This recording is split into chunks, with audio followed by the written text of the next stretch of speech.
You can't sail around the world without some stumbles and fails. But if you believe in magic, the wind is in your sails.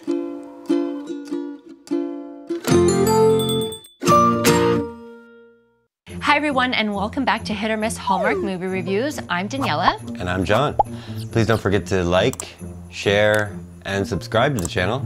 And click the little bell to receive notifications every time we upload a new video. We try to upload once or twice a week, so please keep coming back. So today we are reviewing Hidden Gems. Not to be confused with the other Hidden Gems, the Adam Sandler movie, which is quite different. Quite excellent. Yeah, that was quite excellent. But so what's this one about? While prepping for her sister's wedding, Addie, played by Hunter King, loses her grandmother's ring in the waters of Hawaii. In a panic, she hires sailing expert Jack, played by Bo Murchoff, to help her with a scuba diving search party.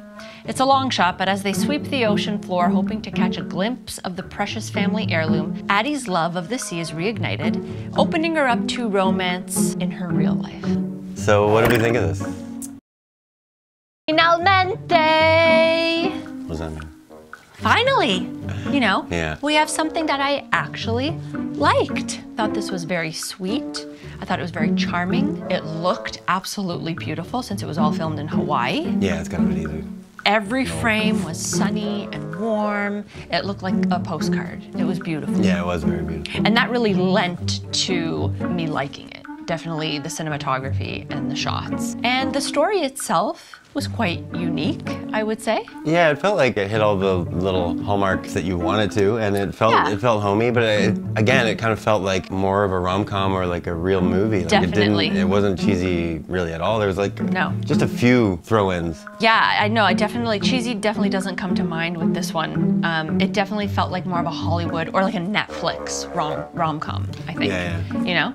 Do we want to talk about the performances? Yeah, who did you like better? Well, I thought both leads were great. I really loved them. Yeah, actually. I haven't seen either of them. I think we have two new Hallmark leads here because Hunter, she actually mentioned in a podcast that the imposter syndrome really hit her hard at first when she got the role. And she even found herself wondering if they had wanted her sister instead. So I did some investigating. Oh, wow, really? And her sister is also an actress, Joey King. And she was in the movie The Lie, which is a cool little thriller with, I believe, Ewan McGregor. But I could be wrong. Yeah, I think you. He's like the dad. Oh, I could be wrong. I could be mixing up with someone. But anyway, that was her sister in here. So she, she felt imposter syndrome, which makes me think she's new to the whole Hallmark scene. Yeah. And I've never seen him in a Hallmark. No, definitely not. I was looking at their names. I was getting confused because they're both very boy names. But yeah, I was like, I kept thinking the girl. I kept thinking she was Bo. I really liked him though, Bo Murchoff. Yeah, he was great. Yeah, he's excellent. He was very chill, like laid back kind of a guy. Yeah, but he kind of charming. Yeah, charming and still kind of sarcastic, a little funny. Yeah. He played really well, and I'd like to see him more. You have to have a little bit of antagonism with the female lead as well, and he brought just enough of that, but not enough to be annoying in any way. Yeah, I like how they played it, and nothing felt forced. Even her kind of like forcing herself on the boat, like.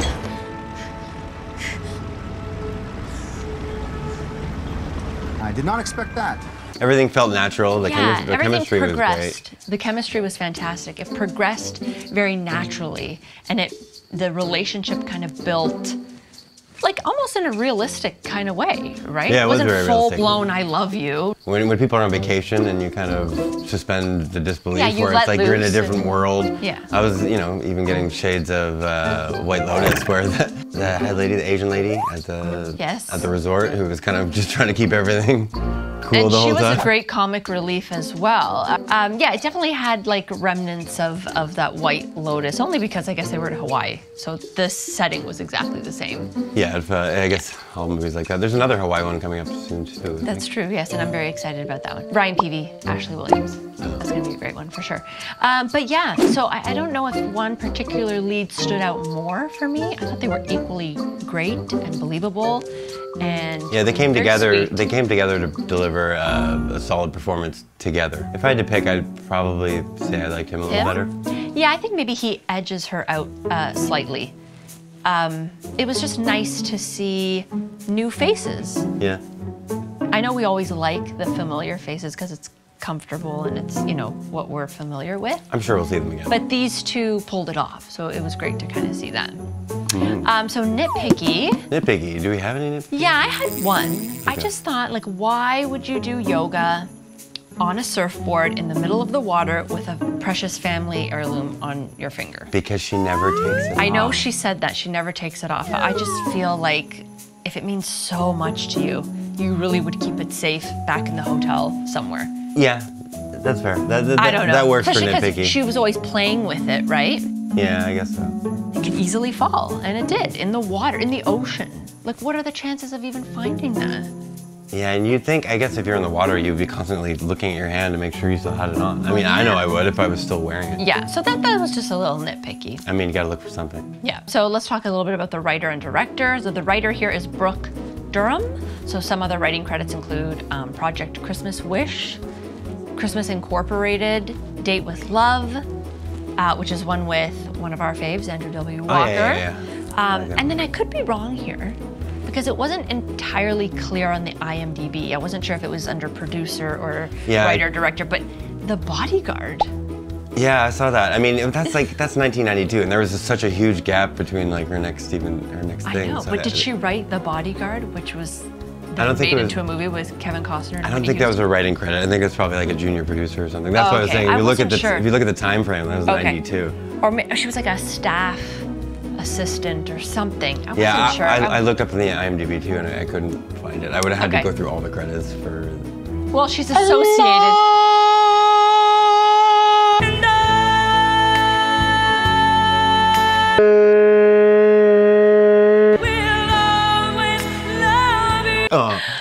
She's associated with The Bodyguard, which is cool. Well, yeah. Yeah. And the director here, McLean Nelson. Oh yeah, we like him a lot. We love him. He directed what is becoming one of my all-time favorite Hallmark movies, which is The Presence of Love. I cried, I laughed, it was touching, it was loving, it was warm, cozy. Quite good, we like that one I loved that one. And this one is, this one's right up there too. Like, he definitely has a style, and maybe he just picks good movies because he doesn't have a lot of direction under his belt. I think only 3 movies or something. Yeah, it's not an extensive IMDb list in terms of directing, but what he's done has been pretty impressive. I like his choices. I like his framing. Yeah, absolutely. Definitely his choices, and he's on my watch list now. I'll always be looking out for. And he's Canadian. Is he Canadian? I think so. We gotta fact check. Let's just say yes. Bonus points if you're Canadian. And he also did Christmas in Vienna, which we love that one with Brennan Elliott as well. I love Christmas in Vienna. He directed that. Yeah. That's great. So yeah, great writer, great director. So here we go. Is it a hit or a miss? Oh, hit or miss. Well, I mean, the streak has now ended for me. I'm gonna say this was a hit. Definitely a hit for me too. Okay, I mean, because it's me, I'm gonna say it wasn't a hard hit, but considering I don't think our rating system allows for that. No, I know, but I mean, it wasn't absolutely amazing and my mind wasn't blown. No, but we're back on the right track. But we're back on the track. It was entertaining, it kept me engaged. It's a good step into summer for Hallmark. I didn't mention the pacing, but I want to say the pacing was great here. It wasn't too quick, it was very steady, but not overly slow. It was vacation pacing. It was vacation pacing, which was nice. I felt like I was along with them in Hawaii. It was Hawaii. It looked amazing. It looked beautiful. For no other reason, just watch the film for the leads, like the performances. Yeah, definitely worth watching. And the cinematography and the setting. So was this a hit or miss for you? Oh, I already said it. This was a hit for me too. Great. Ding. We're back on the agreement train. Well, yeah. It would happen eventually, for sure. I mean, I'm sure. And now we're heading into double movie weeks for the rest of the summer? Yeah, we're gonna try and churn out 2 videos a week. Well, there's 2 premieres now too. So we're gonna try and be more consistent. And then Christmas in July. Christmas in July is coming up, guys. We're gonna be super busy, but we're super excited for the 3 premieres, I think, for that. Very. And then we'll probably also review some classic ones that they'll replay. I don't know, you can edit this out in the video. Okay, so let's get to our hit or miss Hallmark list. Hit or miss list. Our Let's get to our hit or miss list, our Hallmark checklist. Some of the tropes that we like to watch out for every review that we do. Okay, let's do the list. Okay. Promotion or deadline? No.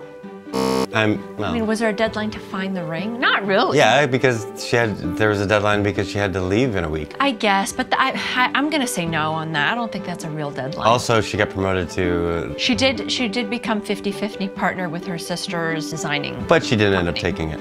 I still think yes. Ding. Fine, yes. Career-driven lead? I would say yes. Yeah, absolutely.